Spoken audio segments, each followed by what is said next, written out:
Hello guys! Ayan, for today's video, ayan, kung makikita nyo, ay for the gala tayo. Ayan po ay yung, nandun po kami sa Manila, no, nagstay kami sa Pasay, ayan, sa Sea Residence, ayan, doon po kami nagstay, ayan, nag-ano po kami ng parang Uber ba yun?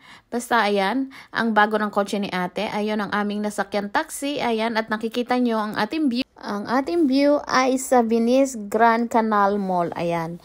Nandiyan po tayo sa labas. Pagkababa ng ating sinakyan na kotse. Ayan. Of course, for the video picture taking tayo, enjoy natin. Ang ganda ng ano niya, ang ganda ng pagkakagawa niya. Napaka aesthetic. Tapos, hindi na kayo mainitan maglakad-lakad sa mall. Kasi nasa loob na kayo ng ano, yung ano siya, yung nasa lilom, ayan. Kahit mainit, may enjoy nyo. Tapos, ang ganda pa ng view niya. Ayan, lalo na yan. Nakaka-relax, ayan. Tapos, yung mga shop, nandyan lang sa loob. Tapos, mag-shopping kayo. Tapos, mag-picture. Kung anong gusto nyong gawin. O, diba? Ang ganda. First time ko nakarating dyan. Ang ganda niya. Ang ganda niya kahit sa labas. Kahit di pa kayo nakakapasok dyan sa loob niyan. Ang ganda ng buong paligid niya. Hindi namin naikot yan lahat. Kasi nagutom ang mga person. Ayan. Dumating kami dyan, I think 1 o'clock or I don't remember, o 12. Something like that. Yan. Si Mother Dear may pa-picture.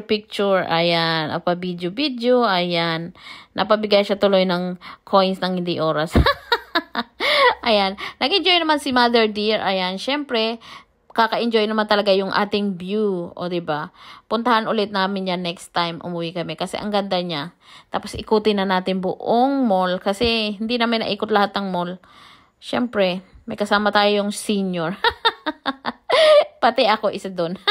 Ayan. So, pagkatapos namin mag-ikot-ikot dyan, siyempre, walang iba kundi kakain kami ng lunch, and then marami kami pinuntahan that day, kaya hindi namin inikot lahat dyan kasi marami kami pinuntahan that day. So, kaya, ayan, medyo take picture and then enjoy kung alin yung marating, yun lang. Ayan ang aking bayaw na isa lang picture ang nakuha ko, diba? Kasi ayaw niya sa picture. Ayan ang maglola, syempre ako, diba? Ayan. Si Kai at ang kanyang lola. Ayan. Tapos si Mother Dear, of course, di mo ang picture taking nila ng yung ating mascot na yan. Ayaw ko kung tawag dyan. Ayan. Ang ganda siya. Puntahan nyo rin siya if in case pumunta kayo dyan sa Manila. Sa may Taguig lang naman yan. Ayan. So, eto kami. Yan kami ang mga nagpunta sa Manila. Of course, kasama yung taga-picture na ayaw sa picture. O, diba? I hope you like it, guys. And enjoy. Na-enjoy nyo ang aking video. At maraming salamat sa panonood. Bye!